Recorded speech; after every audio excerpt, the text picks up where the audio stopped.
66쪽에 보면 주역의 전래 과정 우리 공부 안 했죠?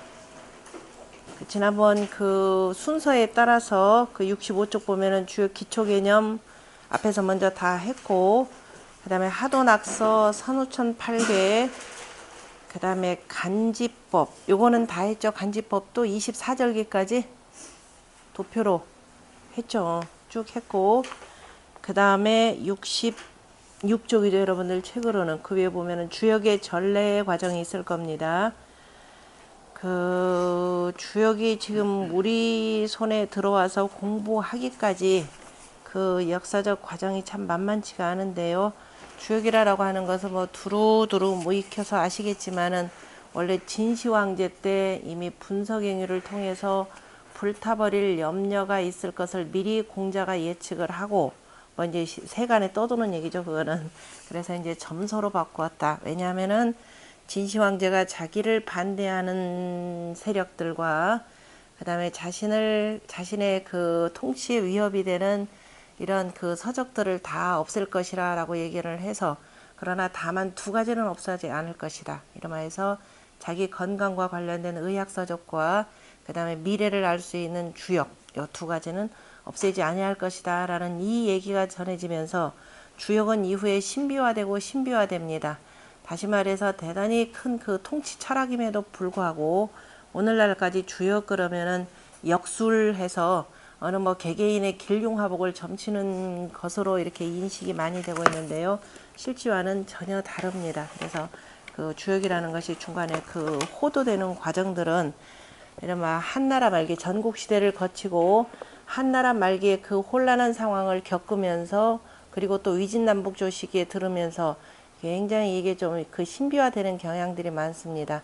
그러나 그 와중에도 이거는 매우 그 중요한 통치학이다라는 것을 알고, 그래서 통치 철학으로서 계속 정립해 나간 그 분들이 있습니다.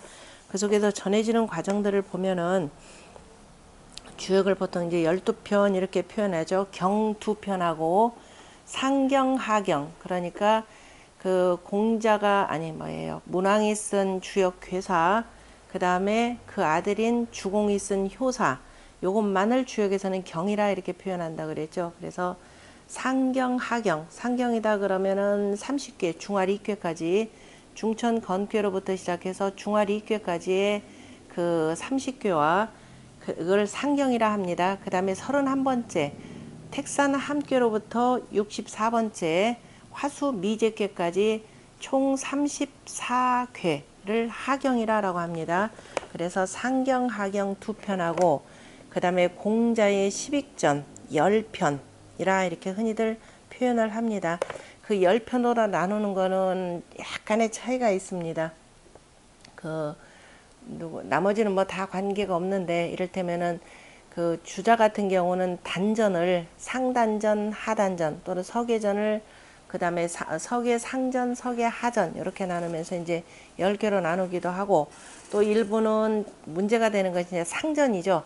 상전 같은 경우는 상전이다 그러면 공자의 그 그 문왕의 괴사, 그 다음에 주공의 효사에 대해서 공자가 해석한 것을 상전이라 이렇게 표현을 하는데, 상전을 크게 두 가지로 나눌 수가 있죠. 이른바 괴사에다 해석한 거는 그래서 대상전이라 표현을 하고, 그 다음에 효사에 표현한 것을 소상전 이렇게 해서 나누기도 합니다.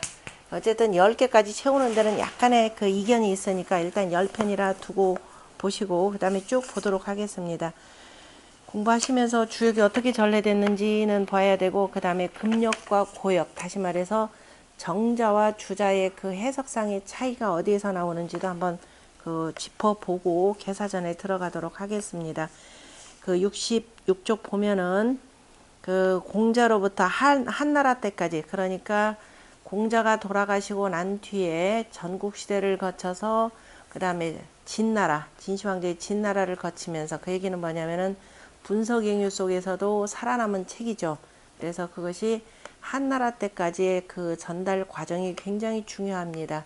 왜냐하면 한대 이후로는 이외 유학경전이 그 유실될 일은 없었으니까요. 한대 이후로 급속하게 발전이 되기 때문에 그 지난한 과정이 어떻게 그 들어왔는지는 사마천이 쓴 그 중리제자 열전이라고 하는 것이 있죠. 그러니까 공자에 대해서 사마천이 뭐가 있나요? 공자 세가가 있죠. 세가 하나, 중리세가 해서 중리세가 하고 그 다음에 그 제자 열전이 있습니다. 제자 열전 요 두 가지를 만들면서 공자를 명실공히 이른바 제후의 반열에 올렸다라고 하는 것이죠. 그리고 신하라 그러면은 이제 제자 이렇게 표현하기도 하는데요. 자, 거기 내용을 보면은 그래서 그 사마천이 전한 그 내용입니다.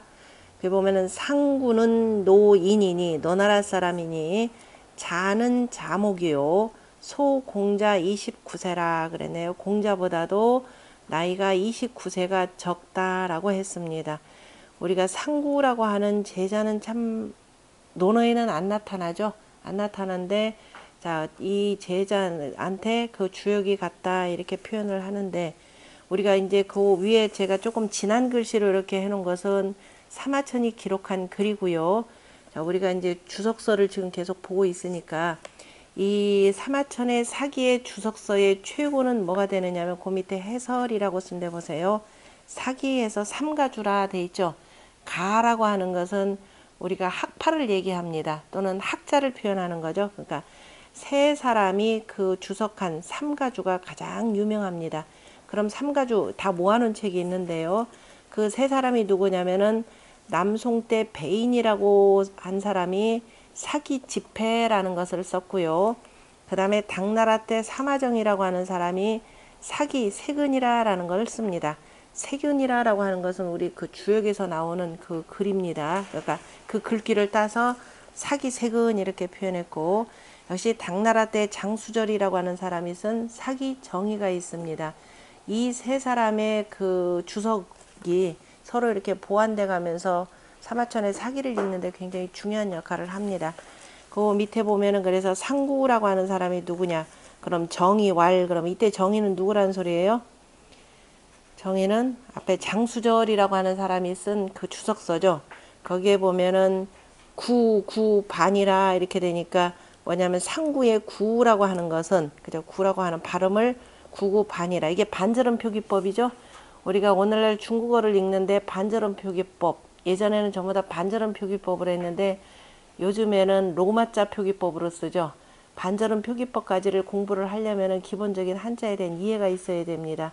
근데 지금은 아예 그 모르는 상태에서 이른바 인민들을 가리키려고 하다 보니까 우리나라의 그 한글 발음기호를 쓰면 기가 막히게 좋을 텐데 안타깝게도 중국이 저 로마자 표기법을 갖다 쓰고 있습니다. 참으로 황하문명권에 지금 참 먹칠하는 일들을 서슴지 않고 하는데 그게 뭔지도 모르는 사람들이에요. 나중에 뭐 시진핑 뭐 이것저것 한번 보면은 그런 거 저런 거 볼 수가 있는데요. 어쨌든 옛날 분들이 아니라 현대 사회에 들어오기 전까지는 전부 다 반절음 표기법을 했고 그 다음에 이제 대만에서는 주음보를 이렇게 표기를 합니다. 근데 워낙 인구가 그 로마자 표기법을 쓰다 보니까 요즘에는 중국어 간체차 안 쓰고요. 그냥 로마자 표기법만 공부해가지고 중국어 하는 분들이 많습니다. 그게 특히 더 어디냐 서구 애들. 서구에서 중국에 와서 중국어 잘하는 애들이 있는데 와서 보면 글자 단 한 글자도 보니 물론 뭐 몇 글자는 있겠죠. 있는데 거의 읽을 줄 모른다는 것. 자, 이게 뜻글자가 갖고 있는 참으로 안타까운 현실입니다. 우리나라도 이거 없어지고 있죠. 한자라는 것 자체가 없어지면서 젊은 저 기자들이 한자를 모르고 그러니까 어디에요 신문사나 방송국 입사시험 본다고 저거는 요거를 하죠.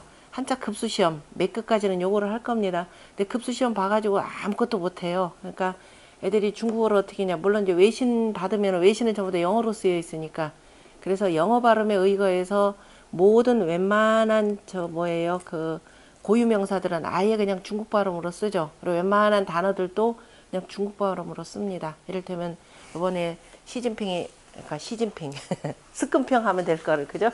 스끈평 하면 되는 거를 이거 얼마나 기가 막힌 일이에요. 시진핑 하질 않아. 그래서 내세우는 얘네들이 공산주의, 사회주의라고 하는 것은 막스 레닌주의에 근거해가지고서는 나온 건데 사회주의를 지금 폐기하지도 못해요. 사회주의를 폐기하고 이쪽에 황하문명권에 원래 나오는 기가 막힌 제도가 있죠. 정전사회라 그러면 깨끗하게 끝나는데 이걸 아직 잘 모른다 이 소리예요. 그러니까 그런데 뭐는 갖다 쓰느냐, 사회주의의 그 사회주의가 목표로 하는 이른바 백성들이 국민들이 웬만큼 잘 사는 사회를 소강사회라 표현하는 건데 이것도 뭐라고 샤오캉 하고 앉아있죠.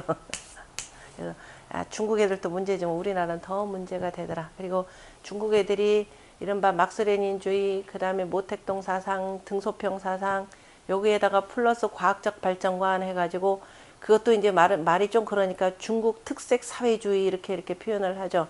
그러면서 이제 우리 고전 열심히 읽어가면서 공부하자 그러는데 아직 그 성인의 도에 나오는 정전법이 사회주의 체계보다 훨씬 낫다라고 하는 개념을 아직 잘 모릅니다. 그래서 참 안타까운데 공부들 열심히 하셔가지고 이게 두루두루 교화시킨다라는 측면에서 열심히 공부하셔요. 자, 어쨌든 반절음 표기법이라는 것 우리 기존의 사전에 이제 많이 나오고 지금은 이제 로마자 표기법으로 두 개를 다 쓰고 있습니다. 그래서 중국 참 복잡하게 살고 있는데 어쨌든 자 상구는 그래서 밑에 보면 노나라 사람이고 자는 자목이라 그리고 옆에 보면 또 세근왈 이렇게 돼 있죠. 세근이라고 하는 것은 사마정이라고 하는 사람의 사기 세근에서 발췌한 겁니다.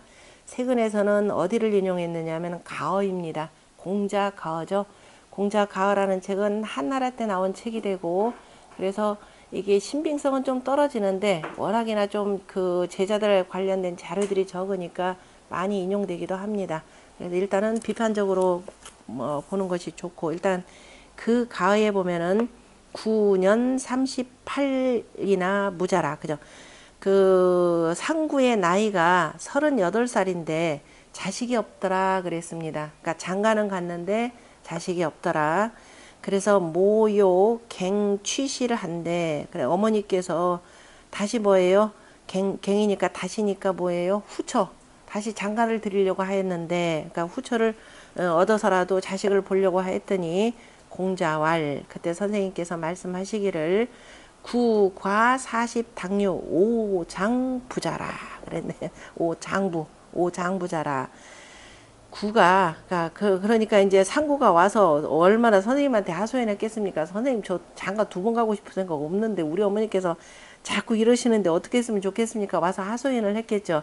그때 공자가 알았다 내가 가서 얘기해주마 해놓고 가서 아마 공자가 얘기한 걸로 전해지는데요. 구는 나이 40이 지나면 과 40이죠. 나이 40이 지나면은 5명의 씩씩한 아들들을 둘 것이라 이렇게 얘기하니까 장가 다시 보내지 마십시오. 그냥 두십시오. 그랬던가 봐요. 그랬더니 과연 구위 그 다음에 뭐예요? 양속물취라. 그래서 과연 그러하였느니라. 그래서 구가 그 다음에 그 양전 그래서 구가 구가 이거 뭐냐 양전 물취하고 그러니까 그래서 다시 그 양전이라는 사람에게 장가를 들지 않았고 이렇게 된데 과연 그러했다. 그래서 구가 양전에게 이르기를 양전이라고 하는 자기 그 친구에게 얘기를 했던가 봅니다. 그래서 나는 다시 장가를 가지 않을 것이라. 오공자혹 만생이라. 그래서 비처과야라 이렇게 표현했습니다.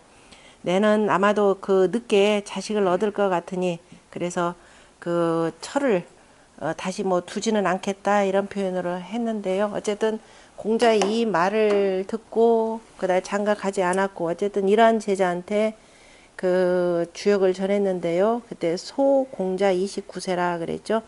나이가 29세가 적다 했고 그 다음에 공자 그 다음에 그 위에 있는 검은 글씨는 지금 밑에서 다 읽겠습니다. 삼가 주에서 검은 글씨 좀 굵은 글씨는 그 사마천이 쓴 거니까요. 그래서 그 다음에 공자가 전어 구하니 그래서 공자가 그 상구에게 역을 전하였고 구하고 그 다음에 구전 초인 그 한이라 초나라 사람인 한에게 전해 주었고 초나라 사람인 한 누구냐면은 한비자홍입니다. 뒤에까지 한비자홍. 한자라는 발음 어려우니까 서광이라는 사람의 이름 이거는 간자가 아닌 한이라 한으로 읽어야 된다라고 한이라 표현했고 한비자홍이라. 사마 세근에 보면은 한은 서광이 지금 한 앞에 지금 글자는 또 달라지죠. 이렇게 해서 어쨌든 추울 한자, 그 다음에 나라 한자, 발음은 아마 같은가 봅니다. 그래서 한이라 발음을 하고, 그 다음에 그 추연이 생음 또 한이라, 그러니까 한이라 발음하는 발음. 자, 이런 걸 보면은 중국에서도 지금 제일 골치 아파하는 게 이 발음 문제가 되는 거죠. 뜻글자가 되다 보니까 이 발음이 어떻게 돼야 되는지 또 지방마다 또 다르고 하니까 이 학자들이 보면은 이 발음 문제에 어마어마하게 신경을 많이 씁니다. 이게 그대로 이제 우리나라로 전달돼 오면서 우리나라 같은 경우도 발음이 지금 몇 개가 발음되는 경우가 있고 뜻에 따라서 조금 다르기도 하고, 근데 요즘에 더 문제가 되는 것이 뭐냐면은 요 고전대로 이렇게 공부를 또 하지 않고 또 어디에 근거하냐면 강의자전에 근거를 해서 강의자전에 반절음 표기법에 근거해서 그냥 그 공부하는 사람들이 있어요. 그래서 전통적으로 발음하던 것도 틀리고, 그래서 다르게 이를테면 이제 우리 천자문에 나오는 그 유라고 하는 거 있죠. 편안하다라고 하는 거, 유라고 하는 것을 전통 발음은 유가 됩니다. 유가 되는데 강의자전에 보면은 그 두 가지 다 발음이 있어요. 끈, 수자, 유자가 다 있는데요. 자, 이것이 우리나라에 와서 우리나라는 전통적으로 그냥 동국어면 무조건 다 유로 읽었습니다. 그래서 예전에 시를 공부하거나 그 다음에 천자문 저거 외우는 분들이나 전부 다가 유자 나오면 그냥 유로 발음을 하는데, 이 수가 언제부터 나오기 시작하느냐면은 천자문 책을 쭉 보다 보면은 그 우리나라의 강의자전이 그 전래가 되는 시기가 있습니다. 그 강의자전은 청나라 때 강의제가 만들고 편찬되면서 우리나라에 들어오면서 아마도 그 책을 받아보고서는 이제 천자문의 그 훈하고 음을 다시 달면서 그때 나온 책자 가운데는 두 가지 발음을 다 적어놨어요. 편안할 유, 그 다음에 끈, 수 이렇게 되는데, 강의자전에 보면은 편안하다라고 하는 것을 숫자로 쓰고 끈이라 그러면 보통 유로 이렇게 발음을 하는데, 우리나라는 반대로 하죠. 우리나라는 그냥 다 유를 하고, 그 다음에 요 유자가 또 어디에서 많이 쓰느냐면은 어디에 있느냐면은 요 동구릉에 가면 유릉이라는 게 있습니다. 순조의 세자, 그죠? 이 추존 왕이 된 사람이 있죠. 거기 보면 유릉이라 그러는데, 이쪽에 이전에 공부한 사람들은 뭐라 했냐, 수릉이라 이렇게 표기를 해놓고, 그 다음에 저기 뭐야 우리 조선왕조의 그 음악, 태조 이성계를 찬양한 그 음악 가운데 그 보태평 있고 그 나오는 악들이죠. 거기에도 보니까 새로 공부한 친구들이 수라 발음했다가 이거는 마지막에 막았던 내용이 있습니다. 그래서 어쨌든 거의 유로 발음이 되고, 또 하나 유라고 하는 것을 또 뭐라고 계속 수라고 표현하는 것이 그 경복궁에 보면은 그 뒤에 그 뭐죠? 고종 황제가 이렇게 기거했던 집 있죠. 그거를 건청 다시 이렇게 복원을 하면서 그리고 유복전이라고 하는 것이 있는데, 이것을 연대 철학과 팀들이 이걸 맡아가지고 해설을 쭉 했어요. 하는데 궁색한 두 가지 변명을 다 드러내면서 요즘 추세가 수다. 그래서 우리는 수복전이라 읽는다 해가지고 아예 수복전이라 표기를 해놓고 유복전이 돼야 되는데요. 그러던 것이 그 다음에 또 정조의 후궁이었던 유빈박 씨가 있습니다. 그전에도 몰랐다가 이분들 제사 지낼 때마다 수빈박 씨 하다가 그게 조선왕조에서 제문이 발견이 되면서 궁궐의 여자들이 한 그 제문을 할 때는 반드시 뭐냐면은 언문까지 같이 씁니다.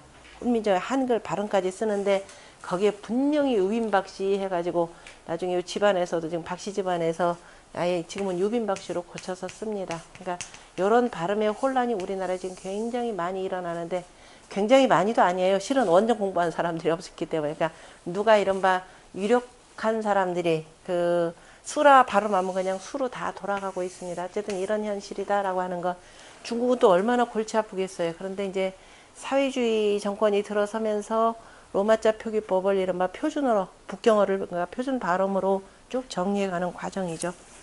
우리 여기는 표현되지 않지만 이제 그 한자도 하늘 뭐 나라 한자, 땀 한자, 그 다음에 뭐 등등 표기하는 데는 그 아마 그 뭐죠, 그 음의 그 장단 고저 요 때문에 아마 생겨나는 문제인 것 같아요.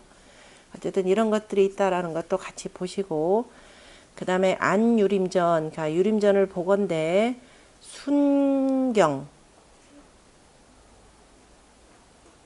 순경자, 순경이 누구예요? 순자죠. 순자 선생, 그러니까 순경 선생과 유림전에 보면은 순경 선생과 순경 선생과 그다음에 한서에서는 다 뭐라고 하냐면은 한비의 자를 자궁이라 한다 이렇게 표현했죠. 그래서 금자 독자 홍이니 그러니까 지금은 한비 자홍 이렇게 나오는데 여기서만 홀로 홍자로 지었으니 대개가 아마가 잘못된 것 같다. 그러니까 사마천은 지금 한비 자홍이라 이렇게 읽었는데 그냥 순자나 아니면은 저기 그 한서 같은 데는 그 궁자로 돼 있더라. 그러니까 이제 우리가 나중에 깊이 공부하다 보면 이걸 누구로 해야 될 것인가를 한번 보셔야 될 겁니다. 그러니까 한비라고 하는 것은 성과 이름이 되고 자홍 또는 자궁이라고 하는 것은 자가 되더라라는 거죠. 그 다음에 응초라고 하는 역사가입니다. 이 사람이 역시 자궁은 궁자로 썼죠. 자궁은 시자하문인이라 그랬습니다. 다시 말해서 공자의 제자인 자하의 문인이라 라고 했고 정의에 또 역시 뭐라면 한자는 한이라 하고 안사고 같은 사람은 안사고 역시 안사고는 한서의 주석을 단 사람으로 매우 유명한 사람입니다.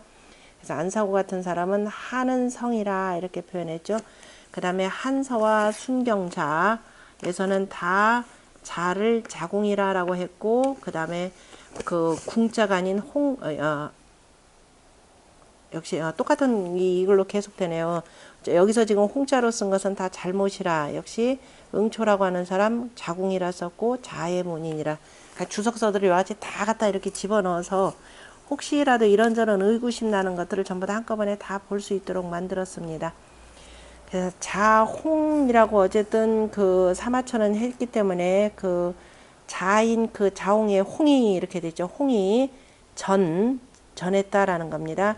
강동인 교자 용자 이렇게 돼 있죠. 교자 용치 그 강동 사람인 교자 용치에게 전했다. 거기 음들 쭉 있죠. 이제 음은 용치인데 거기 음일의 반절음 표기가 뭐라 하냐면 자하고 이 이렇게 돼 있죠. 반절음 표기법 이전에 표현 말씀드렸죠. 그 성모, 운모, 그죠? 맨 처음에는 뭐로 돼 있냐면 발음, 지읒이 이렇게 돼 있고 그 다음에 뒤에는 중성이 되는 거죠. 중성하고 그 다음에 종성을 뒷발음으로 이렇게 씁니다. 그러니까 맨 앞에 게는 우리말로 표현하면 초성 구조로 돼 있고 그냥 이 뒤에는 없으니까 그냥 지가 되는데요.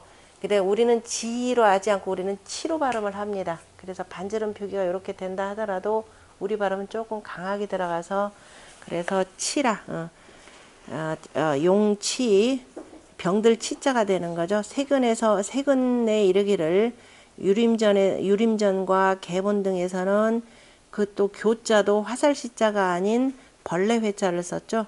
그 다음에 치음 역시 이렇게 되고 그래서 이 글자도 때로는 속에 비자가 들어가 있는 글자로 쓰고 그리고 교는 그래서 성이고 치는 이름이라 그 다음에 자는 자견이라 그랬네요. 자는 자견이라. 그러나 그 교가 성이니 그 교가 성이라라는 걸로 봐서 노나라 장공 그러니까 노나라 장공의 공족이라 라고 이렇게 표현을 했네요. 그 얘기에 보면은 교는 진실로 그 다음에 저 계무자 에게 그서 나타나는데 대개가 노나라 사람이라 아마도 노나라 사람인 듯 하다 이렇게 표현을 했네요. 여기는 강동인이니까 전지 아마 노나라 땅에 그 사는 지금의 산동성 지역에 산다라는 사람들이죠. 다 어쨌든 사유림전 그죠. 역사책에 보면은 그 유림전에 보면 전부 다가 노나라 사람이라 했고 여기서 다만 강동인이라 그러면은 강동인이라고 하면은 이거 또한 잘못된 것 같다 이렇게 표현했습니다. 강동인이다 그러면은 어느 쪽이에요? 강동이면은 강남 지역이죠. 강남 중국의 강남은 우리나라 강남하고 저기 급이 다릅니다.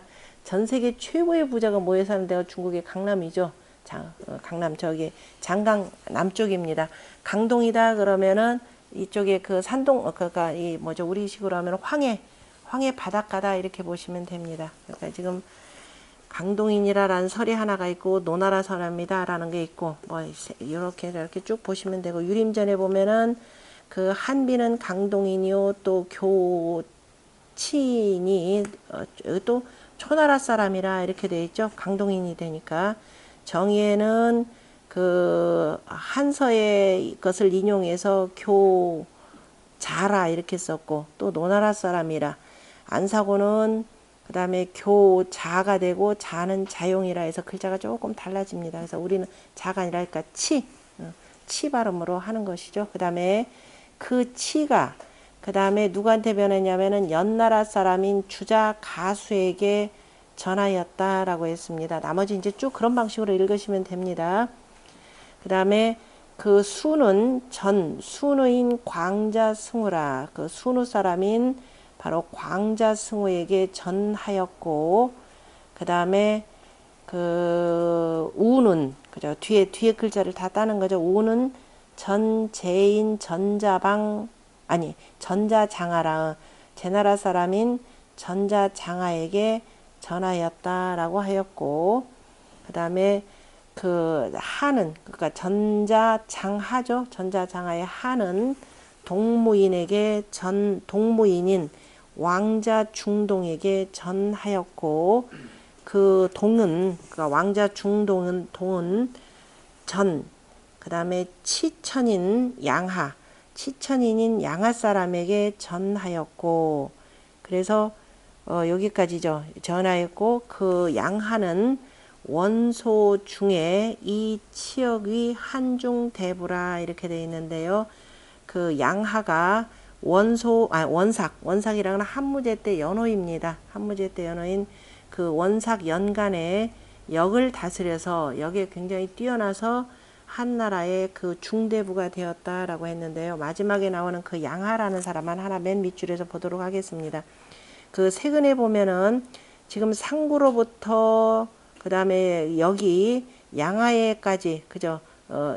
여기 전한 것이 지금 양하에까지 이르렀는데 전부 다 이게 8대를 거쳐서 서로 전하였다라고 이렇게 되어 있습니다. 그러니까 8대에 걸쳐서, 그러니까 공자로부터 시작해서 한나라의 바로 이 양하라고 하는 사람이 바로 주역을 다스리기까지 전부 8대에 걸쳤더라라는 겁니다. 그래서 역에 대해서 매우 잘 알기 때문에 이 사람이 한무제에게 발탁되었고 마침내 한나라의 중대부가 되었다 이렇게 보시면 됩니다.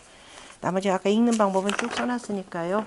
그래서 그 원소 뒤에 되어 있고, 그래서 이제 누구냐면 사마천의 아버지, 그래서 사마담이 그 양하한테 주역을 배우게 됩니다. 그 과정까지 뒤에 이제 제가 별표로 표현을 해놨고요.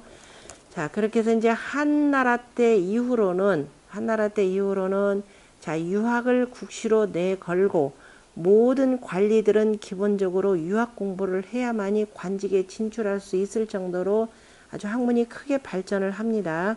그 가운데에서 주역이라고 하는 것은 이제 두 가지로 이렇게 나가는데요. 금역과 고역이라고 하는 것이 있습니다. 자, 금역과 고역이라고 하는 것은 크게 두 가지인데, 어디냐면은 비직으로부터 시작해서 정현, 왕필, 정자로 전해지는 게 하나가 있고요. 지금 우리 주역 책에 보면 이 책이 정확하게 전의대전이라 그랬죠. 지금 우리가 공부하는 것이 전의대전입니다.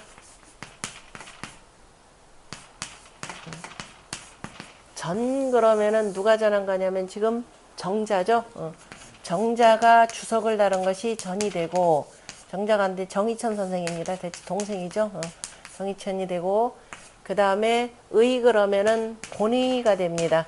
본의라고 하는 것은 바로 주자가 주석을 다룬 본의, 그러니까 정자의 전과 주자의 본의 합쳐서 전의라고 이렇게 표현합니다. 그러니까 보통 주역 전의가 되고, 대전이라고 하는 말이 붙는 것은 어디까지 들어가느냐 하면은 명나라 영종 황조 때 이른바 성리학 대전이라 그래서 모든 것들을 쭉 정리를 합니다. 그때 명나라 학자였던 바로 호갱이라고 하는 사람, 호광이라고 하는 사람이 여기다 뭐까지 붙이냐면 이제 비지까지 붙입니다.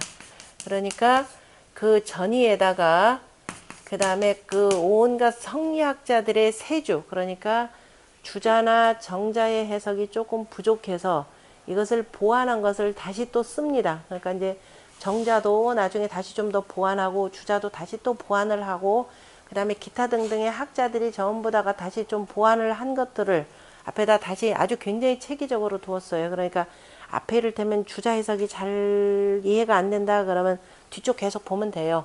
그러다가 이 주자호 해석에 대해서 아주 탁월하게 해석한 사람이 지난번에 운봉호 씨라고 이분 기억하라 그랬죠.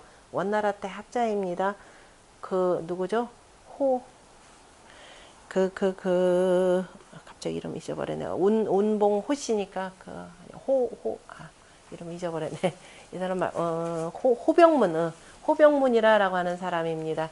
그 호병문이라고 하는 사람은 그 어떻게 보면 거의 주자의 분신이라고 이렇게 우리가 공부하다 보면 정말 주자 해석이 조금 난삽하고 좀 어지럽다 싶으면 바로 이거 안 읽지 말고 호병문 거 읽어보면 정확합니다. 아주 그냥 깔끔하게 정리를 잘 해놨기 때문에 그래서 호병문 해석까지 두루두루 갖춰져 있고 특히 이제 계사장 같은 경우는 쌍봉용씨라고 해서 볼 겁니다. 이런 분들이 아주 깔끔하게 간결하게 정리를 잘 했습니다. 그래서 주역을 공부하다가 이해가 잘 안 된다 그러면은 왜냐면 요 전의 가지고도 이해가 안 된다 그러면 뒤에 세 줄 좀 읽어보시는 게 낫고 이제 그래도 또 이제 해석 안 풀리는 것들이다 그러면 안 풀린다 그러면 다른 여러 학자들 것 읽고 근데 그렇게 하기는 좀 어렵죠. 이제 혼자 공부할 때는 가능한데 그래서 잘 이해가 안 되는 건 제가 다른 책들 인용을 해서 쭉 설명을 드릴 겁니다. 어쨌든 자 크게 두 가닥이라는 겁니다. 금역과 고역이 있고 거기 비직이라고 하는 사람은 전한시대 사람입니다. 전한시대 사람이고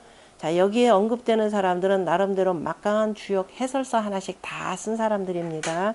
비시역 한 권이 있고 비시 영림 주역 분야 뭐 등등등등 있고 그 역할은 자 공자가 쓰신 단전과 상전을 바로 뭐냐면은 경문 아래에다 붙였다라는 겁니다.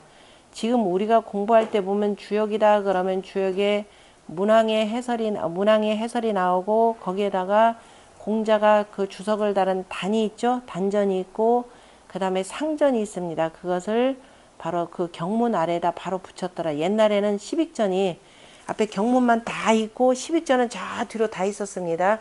그리고 다 있으니까 서로 연결시켜서 읽으려면 또 찾기가 불편하잖아요. 근데 지금과 같은 체계가 이제 이루어지기 시작하는 과정이 제일 먼저 비직이라는 사람의 역할입니다. 그래서 단전과 그 다음에 상전을 경문 아래에다 붙였고 그 다음에 그 유명한 정현이라고 하는 분이 있죠. 이 정현이라는 말은 그 유학서에서 역시 빼놓을 수가 없는 부분입니다. 모든 유학경전에다가 주석을 다룬 사람입니다. 그 유학경전은 두루두루 다 통하는 내용이기 때문에 지금도 여전히 저 같은 경우 이제 혼자 이것저것 쭉 강의를 하니까 모르는 사람들은 아니 어떻게 그걸 혼자 다 강의를 합니까? 일단 각자 이러면 대학이면 대학, 중요면 중요, 논어면 논어 이렇게 해서 각자의 전공 분야가 있는 줄 알아요. 그런데 논어를 모르고 맹자를 안다? 맹자를 모르고 논어를 안다? 대학을 안다? 이거 불가합니다. 그리고 또 주역을 모르고 논어를 해석한다? 안 됩니다. 그러니까 두루두루 일맥상통했고 예전에 학자들 여기 보시다시피 정현 같은 사람 보세요. 44살 때 이른바 당고의 화, 한나라 때 어마어마한 그 환관들의 그 반역 사건들이 일어나는데요. 그 당고의 그 화에 이른바 이제 정치 분쟁이 이제 그 휩쓸리면서 그래서 그냥 아예 그냥 정치를 떠나서 치과하면서 오직 그 이 학문 연구에 매진을 합니다. 그래서 주역 상서, 서경이죠. 모시, 오늘날 우리가 시경이라고 하는 거, 주례, 그 다음에 의례, 예기, 논어, 효경 등의 전부 주석을 답니다. 그래가지고 근문경학파, 고문경학파를 하나로 묶어내는데 성공했다 그랬는데요. 자, 근문경학, 고문경학이라고 하는 말도 좀 알아두셔야 되겠죠. 근문이라는 게 뭐라 그랬죠? 우리 천자문 공부할 때도 말씀드렸는데 예? 한나라의 예서체로 한나라의 예서 해서체로 쭉 정리된 것이 근문입니다. 특히 근문이라 할 때 더욱더 중요한 것은 바로 우리 천자문에는 칠서벽경이라고 하는 바로 서경입니다. 칠서벽경의 대표적인 것이 서인데요. 서라고 하는 것은 요순과 하은주 3대의 그 성군들의 말씀들을 쭉 정리했고 그를 보좌했던 신하들의 말씀까지 쭉 정리된 게 서라고 하는 글입니다. 이 글을 잊어버렸죠. 글을 잊어버렸습니다. 글이 없어졌어요. 왜냐하면은 진시 황제가 제일 거추장스러웠던 게 바로 이겁니다. 저자들이 저 책을 놔두면 어떻게 돼요? 옛날 공자께서 이리이리 말씀하시고 성인은 이러이러한 정치를 하셨는데 왜 군주께서는 그리 아니하십니까? 하고 따질 거 아니에요. 이게 지금 그 이름하에서 옛날 자기가 스스로가 사망오제를 다 아울렀다 그랬으면은 그럼 사망오제 같은 정치를 해야 되는데 그게 바로 서에 담긴 그 말씀들인데 그래서 서가 유실되었다 이렇게 되는 겁니다. 다른 책들은 다 진나라 때에 소전체로 해서 정리를 했는데 그래서 서를 찾기 위해서 비상이 걸렸습니다. 한나라 들어오고 난 뒤에. 그래가지고 누구를 찾느냐 하면 저 서에 대해서 달통한 사람이 있는데 그게 누구냐면 복생이라는 사람입니다. 그랬어요. 그 사람이 이제 그 진나라 때에 진나라 때 그분도 도서관에서 좀 일을 좀 했고 그래서 아마 이분이 가장 이거를 다 알고 있습니다. 그래서 찾아가죠. 모셔오려고 했는데 모셔다가 좀 선생으로 모셔놓고 두루두루 배우려고 했는데 당시 나이가 너무 많이 들었습니다. 80이 넘은 노인네가 돼가지고 제일 먼 길을 가고 오고 할 수가 없는 거죠. 그때는 노나라 지금의 곡부 땅 산동성에 이렇게 살고 있었으니까 그래서 조조라고 하는 우리 저 얘기하는 삼국지 조조 말고요. 조조라고 하는 그 학자를 보냅니다. 가서 그 사람이 얘기하는 걸 받아 적으려고 했는데 그냥 발음도 제대로 못해요. 그러니까 그 늘 옆에서 보좌했던 딸이 아버지 말을 이른바 거의 통역하다시피 해서 알려줍니다. 그래서 그거를 쭉 적어와요. 그것이 이름하여서 금문상서라고 하는 겁니다. 한나라 때 상자가 하나 붙어요. 그래서 우러를 숭상할 만한 글이다. 그래서 금문상서라고 표현을 합니다. 그게 전해져 내려오다가 한나라 때 중반쯤에 한무제 때인가요? 그 노나라의 군주였던 그러니까 노나라 땅의 제후죠. 제후가 이제 궁궐 자기 집 넓히는 거 되게 좋아해가지고 아마 공자 사당 있는 쪽에 그 궁궐에 있었던가 봅니다. 집을 넓히고 하다가 결국은 이제 공자 사당까지 건드리는 거죠. 공자 후손들은 이거 건드리시면 안 됩니다. 여기는 굉장히 이거는 꼭 보존해야 됩니다. 하는데도 뭐 내가 제후가 최고인데 같이 그 죽은 공자가 뭐 중요하겠는가 이렇게 봤겠죠. 그래서 공자 그 사당의 담까지 무너뜨리고 이렇게 들어오다가 담장 속에서 담 속에서 벽 속에서 와르르 하고 그냥 어마어마한 책들이 쏟아집니다. 그래서 이제 논어 같은 경우도 노나라 논어 본 이렇게 했는데 우리가 지금 읽는 논어는 노나라 논어 본을 기본으로 해가지고 중간에 이제 제나라 논어 본도 이렇게 섞이고 하는 건데요. 그래서 그때 서가 나옵니다. 이때 서는 지금 한나라 때 초기에 정리된 그러니까 한나라 때의 정체로 일컬어지는 예서체, 해서체로 정리된 거. 그러니까 금문이다 그럼 오늘날 우리가 보는 해서체가 이 대표적인 겁니다. 이렇게 정체로 해서 쭉 정리를 하는 거죠. 정리를 했고 그런데 그 정리된 거 외에 또 잔뜩 있는 거예요. 그러니까 이때는 뭘로 되냐면 과두문자죠.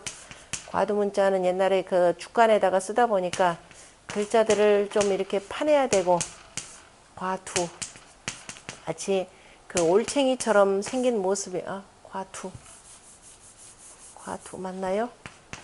과두 뭐 이상하다. 과두문자 하여튼 과두문자가 된 과두 맞죠. 과두문자인데 그게 보니까 과두문자로 돼 있는 게 어쨌든 금문에 없는 게 잔뜩 있습니다. 그래서 누구냐면 공자의 후손이었던 공안국이 있죠.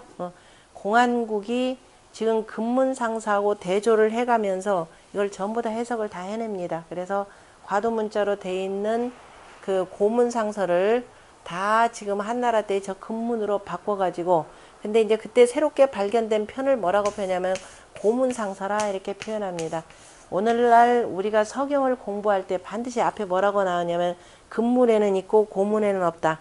고문에는 있고 금문에는 없다. 금문 고문에 다 있다. 여기에서 볼 수 있습니다. 어쨌든 공안국의 역할이 굉장히 큰데요. 그 뒤를 이었던 그 사람이 바로 정현입니다. 그 정현 같은 사람. 그래서 이제 그 정현이 뭐였느냐면 그래서 금문경학파, 고문경학파 이렇게 나오는데 이자들 가운데는 고문은 위서다 인정 안 하려고 하는 바들이 굉장히 많았어요. 그런데 정현은 아니다. 두 개가 굉장히 연관성이 깊다. 그래서 두 개를 하나로 묶는데 굉장히 큰 역할을 했고 그래서 오늘날 우리가 보는 서경에 근문, 고문이 다 있게 되는 겁니다. 그러니까 우리가 학문을 하는데 오랜 전통을 가진 학문이라고 하는 것은 앞서간 이 학자들의 공로가 굉장히 크다라는 것 한 번쯤 그 감사를 드려가면서 공부를 해야 되고요. 그 다음에 그 왕필이라고 하는 이 천재 소년이 있죠. 천재 소년인데 그 나이가 몇이에요? 몇 살에 죽었나요? 24살에 죽죠. 24살에 죽습니다. 그 10대 후반에 워낙이나 뭐 쟁쟁한 집안에서 태어나서 이 학문에 거의 천재적이라 주로 이제 도가 쪽으로 이렇게 기울어졌는데요. 거기 보면은 전하 위나라 때 그죠? 전하 그 다음에 한에게 배웠고 그 다음에 종회 누구죠? 종회 저런 천자문 저자 누구예요? 종효의 아들입니다. 종회. 그 사마이암 혹시 사마이 안 보셨나요? 사마이에도 나오는데 그 종효의 아들입니다. 종효와 교류를 했고 그 다음에 비시역 그 앞에서는 한나라 때 비시역에 근거해서 상수를 없애고 바로 노장철학의 의리론을 갖다 덧붙입니다. 상수라는 개념은요, 당시 이미 한나라 때 상수 개념이 뭘로 표현되는데 주로 치중하느냐면은 오늘날 상수학, 주역을 상수학 할 때는 오로지 뭐냐면 점서 개념으로만 봅니다. 근데 상과 수라고 하는 것을 점서로 보는 것이 아니라 우리는 이제 상수리라라고 해서 요 주역이다 그러면 일단 주역의 괴상이 있는 것이 되고 거기에는 1월에 바로 책수가 있는 것이 되고 그 1월에 그 책수 속에 바로 H가 있다라고 해서 상수리학이라 오늘 불리우는데요. 한나라 때 상수리학이다 그러면 거의 점서 개념으로 쓰는 겁니다. 특히도 상수학이다 그러면 철저하게 뭐예요? 뭐 천간지지 따져가면서 수 따져가면서 점보는 책으로 이렇게 보는 거니까 한나라 때 그게 얼마나 유행을 했으면은 왕필이라고 하는 사람이 상수학을 아예 없애버려 배척을 해버리는 거죠. 하고 그 다음에 거기에다 간략간략하게 그 주석을 답니다. 그 주석을 다룬 내용이 당시에 유행하던 그 학풍하고는 전혀 달랐죠. 그래서 그 왕필이 차지하는 유학 그 특히 주역사의 그 의미는 대단히 큽니다. 그 주역 주 6권을 내는데요. 지금 말이 여러분들 6권 그러지만 6권 몇 개 안 되죠. 그 경문 다 빼버리면은 주석 줄은 한두 줄 정도밖에 안 돼요. 지극히 짧은 내용입니다. 여기 어디에 있던 것 같은데 보고 싶으면은 저희 그 PDF 파일 저희 ctx.org 들어가서 보시면 됩니다. 그렇게 했고 그 다음에 당나라 때 그 주역 정의의 근간이 되었다 이렇게 돼 있죠. 다시 말해서 이제는 주역을 의례학적으로 이제 해석하는 그야말로 다시 말해서 통치학으로 해석하는데 큰 역할을 했다라고 볼 수가 있습니다. 그리고 또 하나의 공이라는 게 뭐냐면은 괴사와 효사 아래에 바로 단전, 상전 붙이고 아까 비직 그대로 따랐죠. 그 다음에 건괴 문헌전, 곤괴 문헌전, 그죠? 건괴 밑에 문헌전, 곤괴 밑에 곤괴 문헌전을 붙여가지고 그리고 단활, 상활, 문헌활이라는 말을 직접 이렇게 다 붙입니다. 그러니까 공자활이라고 굳이 자활이라고 하지 않고 요 말들이 바로 이 왕필의 업적이라고 하는 걸로 보시면 됩니다. 그리고 이제 누구한테 그것이 전해지냐면은 이후로 몇 년 뒤에 800여 년 뒤에 정자한테로 전해져서 정자의 그 두 형제가 왕필이 다른 그 의리론적인 그 역전을 그 관심 있게 보고 그 내용을 그대로 받아들입니다. 그래서 역전, 2000역전 4권이 이렇게 나오는데요. 기본적으로 바로 이겁니다. 왕필본에 의거해서 바로 64개만 해설을 합니다. 그러니까 우리가 지금 주역책을 보면서 맨 앞에 이제 정전의 전부터 나올 겁니다. 전부터 나오는데 그래서 이 전은 기본적으로 왕필의 해석에 근거를 해서 쭉 보는 겁니다. 그러니까 정자의 해석은 의리론적인 해석이 되고 그 다음에 64개만 있으니까 개사전 뒤에 붙어 있는 개사전에 이게 나오겠어요? 전이라는 게 나오겠어요? 안 나오겠어요? 안 나오죠. 그럼 여러분들 큰 책으로 987쪽 한번 보세요. 직접 눈으로 확인해서 보는 게 제일 좋으니까. 987쪽에 보면은 자 찾으셨나요? 그러면 개사상전 돼 있죠. 개사상전 옆에 보면 조그마한 글씨로 정자왈 이렇게 돼 있죠. 거기 옆에 보면 뭐라고 돼 있어요? 본의 하고 꺽쇠 가로로 돼 있죠. 자, 이렇게 돼 있고, 자, 그게 또 다시 한번 또 다른 거하고 비교를 해본다 그러면은, 자, 여러분들 책에 거를 하나 볼까? 중래 진께 한번 볼까요? 중래 진께 815쪽 한번 보세요. 그럼 815쪽 거기 나와 있나요? 아니 큰 책 815쪽은 그건 안 나오네. 그러면은 900 몇 쪽으로 하나 볼게요. 수택 절개 볼게요. 925쪽 거기 나오나요? 자, 925쪽 한번 보세요. 925쪽 보면은 자, 60번째 수택 절개가 나옵니다. 절은 형하니 고절은 불가정이니라 라고 해서 문항의 괴사가 이렇게 나오죠. 그 전에 보면은 수택 절개 맨 앞에 수택 절이라고 하는 뭐가 나오느냐면은 저기 뭐야 요 괴가 이렇게 먼저 나오죠. 자, 보세요. 괴가 이렇게 나오고 요 괴가 나온다 그러면 뭐가 나오냐면 전이라고 꺽쇠가로 나오죠. 다시 말해서 정자가 이것도 해석을 했고, 그 다음에 이제 문항의 괴사가 나온다 그러면 문항 괴사에 먼저 전이 나오고 꺽쇠가로로, 그 다음에 주자의 본이 이렇게 나옵니다. 모든 방식이 이런 식으로 64개는 구성이 돼요. 그런데 개사전 한번 와보세요. 아까 개사전에 987쪽 개사상전이라고 돼 있는데 뭐라고 돼 있네? 조그마한 글씨로 정자왈 이렇게 돼 있죠. 그 다음에 주자의 본인은 꺽쇠가로로 이렇게 돼 있습니다. 그 다음에 천존지비하니 해서 그 다음 또 넘어가 봅시다. 넘어가 보면은 여기는 전이 아니라 뭐라고 돼 있어요? 정자왈 이렇게 돼 있죠. 그 다음에 본이 이렇게 돼 있습니다. 주자왈 한 것이 아니라 본이 이렇게 돼 있습니다. 왜 이렇게 썼느냐라고 하는 것은 바로 그 해답이 요거예요. 다시 여러분들 그 비교본으로 돌아가면은 바로 정자는 왕필의 의리론에 근거해서 바로 64교만 해설을 합니다.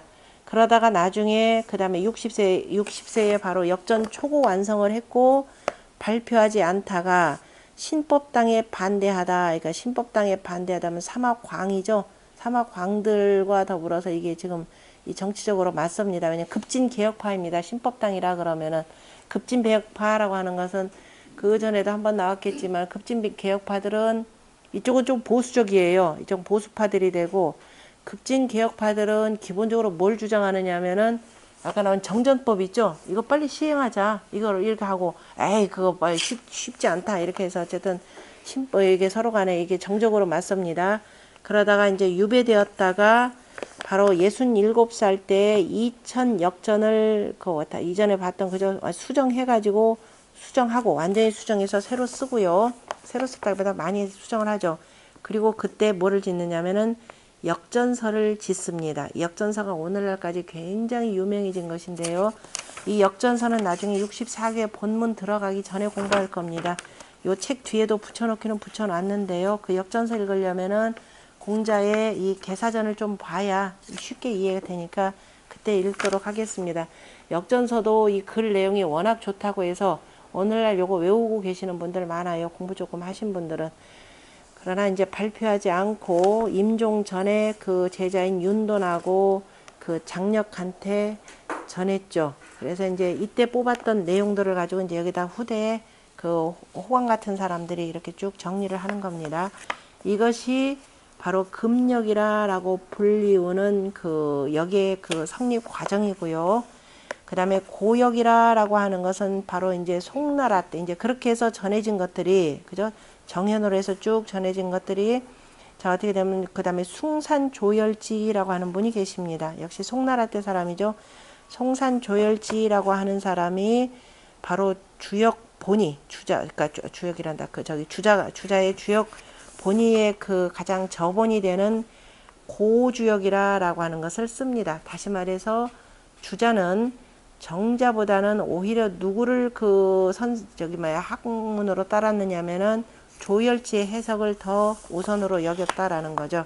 그래서 이제 여러 가지 저서를 남기고, 그 다음에 그 옛날 고경을 고정하여 가지고 괴효, 그 다음에 단사 둘, 상전 셋, 그 이게 지금 순서로 8개로 쭉 나왔죠. 우리가 10익전이라고 하는 것은 지금 공자가 다른 것을 지금 뭐라고 하냐면 8개로 이렇게 보고 나머지 이제 경 2개 이렇게 해서 그 표현하는 것이고, 그러니까 어쨌든 10익전 개념은 이 사람은 뭐냐면 8개로 이렇게 나눈 것이고, 그 다음에 8개 그 쭉 들어가 있죠. 괴효 하나, 그러니까 괴효에 달아둔 그것 하나, 그 다음에 단전, 상전, 문헌전 4개 이렇게도 이게 분류를 문헌전 4번째 하여튼 전부 8개로 이렇게 나누고요. 그 다음에 동네 여조겸이라고 하는 사람, 여조겸 보통 이렇게 표현해 동네 여씨로 표현되는 사람입니다. 이 사람 역시 그 주자와 함께 근사록, 그 유명한 근사록을 만들었던 사람이고 지었던 사람이고, 거기 보면 당대 쟁쟁한 학자들 나옵니다. 주희, 장식, 육구연 등하고 함께 이제 그 두루두루 그 학문적 교류를 했던 사람입니다. 그 나오는 그 육구연하고 주희하고는 학문적으로 어마어마하게 그 갈등 관계 맺는 사람들이죠. 자, 어쨌든 이때 이제 경 2권, 그 다음에 전 10권으로 이렇게 보통 나눕니다. 그래서 그것이 오늘날 우리한테 흔히 얘기되는 상경 하나, 하경 둘, 그 다음에 단전, 그죠? 단전, 상단전, 하단전 이렇게 되는 거죠. 단하전 이렇게 나오고, 그 다음에 상전도 그죠? 상경, 그죠? 그러니까 상단전, 상상전, 그 다음에 하상전, 상하전 이렇게 나누고, 계사, 상전, 계사, 하전, 그 다음에 문헌전, 그 다음에 설괴전, 서괴전, 잡괴전 이렇게 나누고요. 그래서 일단 10권으로 이런 방식으로 만들고, 그리고 그것이 바로 이제 주자한테 전해져 가지고 주자가 이제 고주역을 바탕으로 해서 주자 나름대로의 그 해석을 완성하는 것이 그 주역 본이라고 하는 겁니다. 그리고 오늘날 우리가 흔히들 많이 대전의 전자가 참 온전 전자, 이거 제가 맨날 헷갈리네. 대전할 때 요대 전자 씁니다. 주역 대전이라고 하는 것은 그 명나라 때 바로 이 호광이라고 하는 사람이 그 편찬한 책입니다. 이분은 쭉 그래 아까 얘기했듯이 정자, 주자 묻고 그 다음에 이제 세주의 여러 그 부족한 설명들을 다 모으고 본인도 조금 부족하다 싶으면 뒤에다 비지라고 해가지고 비지 주석을 다룬 분입니다. 호광 역시 유학경전 전반적으로 비지를 많이 다룬 분이죠. 전반적으로 달았던 사람이고, 그때 이때 정리된 것이 성리대전이라 그래서 세종임금 때 우리나라로 들어옵니다.